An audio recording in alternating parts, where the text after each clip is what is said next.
ಬಳ್ಳಾರಿ ಜಿಲ್ಲಾಸ್ಪತ್ರೆಯಲ್ಲಿ ಬಾಣಂತಿಯರ ಸಾವು ಪ್ರಕರಣಕ್ಕೆ ಸಂಬಂಧಪಟ್ಟಂತೆ 4 ದಿನ ಕಳೆದರೂ ಕೂಡ ಘಟನಾ ಸ್ಥಳಕ್ಕೆ ಬಂದಿಲ್ಲ ಸಚಿವ ಜಮೀರ್ ಅಹಮದ್. ಉಸ್ತುವಾರಿ ಸಚಿವ ಆಗಿದ್ರೂ ಕೂಡ ಇಲ್ಲಿವರೆಗೂ ಆ ಕಡೆ ಮುಖ ಹಾಕಿಲ್ಲ ಜಮೀರ್ ಅಹಮದ್. ಮೆಡಿಸಿನ್ ರಿಯಾಕ್ಷನ್ ಹಿನ್ನೆಲೆ 7 ಬಾಣಂತಿಯರು ತೀವ್ರ ಅಸ್ವಸ್ಥಗೊಂಡಿದ್ದಾರೆ. 7 ಬಾಣಂತಿಯರ ಪೈಕಿ 3 ಈಗಾಗಲೇ ಸಾವನ್ನಪ್ಪಿದ್ದಾರೆ. ಹೀಗಿದ್ರೂ ಕೂಡ ಜಿಲ್ಲಾ ಉಸ್ತುವಾರಿ ಸಚಿವ ಜಮೀರ್ ಅಹಮದ್ ಅವರು ಮಾತ್ರ ಆಸ್ಪತ್ರೆ ಕಡೆ ಮುಖ ಮಾಡಿಲ್ಲ. ನವೆಂಬರ್ 10ನೇ ತಾರೀಕು ಸಿಸೇರಿಯನ್ ಆಗಿತ್ತು. ಅದಾದ ಬಳಿಕ ಬಾಣಂತಿ ಲಲಿತಮ್ಮ ನಂದಿನಿ ಸಾವನ್ನಪ್ಪಿದ್ರು. ನವೆಂಬರ್ 13ರಂದು ರೋಜಮ್ಮ ಅನ್ನುವಂತ ಬಾಣಂತಿ ಕೂಡ ಸಾವನ್ನಪ್ಪಿದ್ರು. ಅಂದ್ರೆ 3 ಜನ ಬಾಣಂತಿಯರು ಸಾವನ್ನಪ್ಪಿದ್ದಾರೆ. 7 ಜನರು ಬಾಣಂತಿಯರಿಗಾಗಲೇ ಮೆಡಿಸಿನ್ ರಿಯಾಕ್ಷನ್ ನಿಂದಾಗಿ ಅಸ್ವಸ್ಥಗೊಂಡಿದ್ದಾರೆ. ಹೀಗಿದ್ರೂ ಕೂಡ ಆಸ್ಪತ್ರೆಯ ಸ್ಥಿತಿಗತಿ ಏನಿದೆ, ಆಸ್ಪತ್ರೆಯಲ್ಲಿ ಡಾಕ್ಟರ್ ಏನ್ ಮಾಡ್ತಿದ್ದಾರೆ, ಏನ್ ಮೆಡಿಸಿನ್ ಕೊಡ್ತಿದ್ದಾರೆ, ಯಾಕೆ ಈ ರೀತಿ ಪದೇ ಪದೇ ಬಾಣಂತಿಯ ಸಾವನ್ನಪ್ಪುತ್ತಿದ್ದಾರೆ, ತೀವ್ರವಾಗಿ ಅಸ್ವಸ್ಥಗೊಳ್ತಿರೋದು ಯಾಕೆ, ಇದ್ಯಾವುದ್ರ ಬಗ್ಗೆ ಕೂಡ ಜಮೀರ್ ಅವರು ಪ್ರಶ್ನೆ ಮಾಡ್ತಾ ಇಲ್ಲ, ಆ ಕಡೆ ಹೋಗ್ತಾ ಇಲ್ಲ. ವೈದ್ಯರ ನಿರ್ಲಕ್ಷ್ಯದಿಂದ ಮೆಡಿಸಿನ್ ರಿಯಾಕ್ಷನ್ ಆಗಿದೆ ಅನ್ನುವಂಥ ಆರೋಪ ಕೂಡ ಇದೆ. ಸಾಕಷ್ಟು ಅನುಮಾನಗಳಿಗೆ ಕಾರಣ ಆಗ್ತಾ ಇದೆ ಬಾಣಂತಿಯರ ಸಾವು.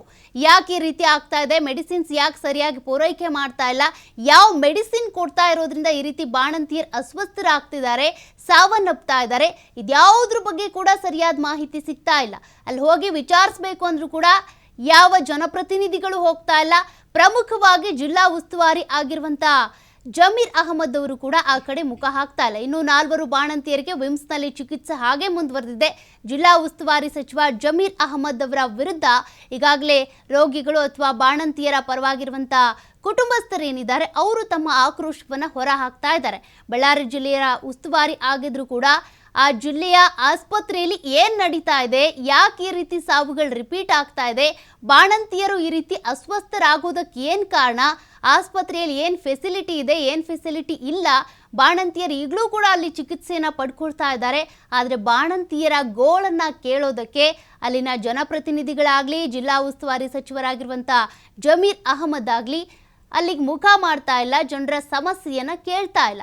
ಈಗ 3 ಸಾವಾಗಿದೆ, ಇನ್ನು ಎಷ್ಟು ಸಾವಾಗಬೇಕಾಗಿದ್ರೆ ಅಲ್ಲಿ ಹೋಗಿ ವಿಚಾರಿಸ್ಬೇಕಲ್ವಾ.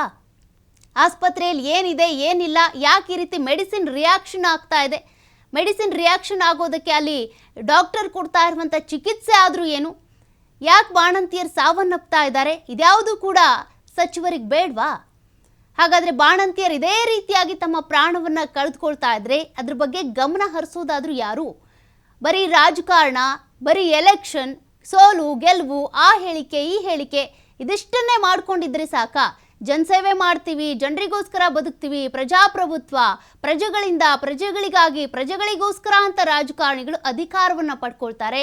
ಆದರೆ ಜನರು ಎಲ್ಲೆಲ್ಲಿ ಸಾವನ್ನಪ್ತಿದ್ದಾರೆ, ಯಾಕೆ ಸಾವನ್ನಪ್ತಿದ್ದಾರೆ, ಅವ್ರಿಗೆ ಚಿಕಿತ್ಸೆ ಸಿಗ್ತಾ ಇದೆಯಾ ಇಲ್ವಾ, ಮೂಲ ಸೌಕರ್ಯಗಳು ಅವ್ರಿಗೆ ಸಿಗ್ತಾ ಇದ್ದಾವ ಇಲ್ವಾ, ನಾವು ಕೊಡ್ತಾ ಇರುವಂಥ ಯೋಜನೆಗಳ ದುರುಪಯೋಗ ಆಗ್ತಾ ಇದೆಯಾ ಅಥವಾ ಅದರಿಂದ ಸದುಪಯೋಗ ಆಗ್ತಾ ಇದೆಯಾ, ಎಷ್ಟು ಜನರಿಗೆ ರೀಚ್ ಆಗ್ತಾ ಇದ್ದಾವೆ ಯೋಜನೆಗಳು, ಇದ್ಯಾವುದನ್ನು ಕೂಡ ನೋಡೋದು, ಗಮನ ಹರಿಸೋದು, ಅದ್ರ ಬಗ್ಗೆ ಪರಿಶೀಲನೆ ಮಾಡೋದು, ಕ್ರಮ ತೆಗೆದುಕೊಳ್ಳೋದು, ಇದ್ಯಾವುದು ಕೂಡ ರಾಜಕಾರಣಿಗಳಿಗೆ ಅಥವಾ ಸಚಿವರಿಗೆ ಶಾಸಕರಿಗೆ ಬೇಡವಾ ಅಂತ.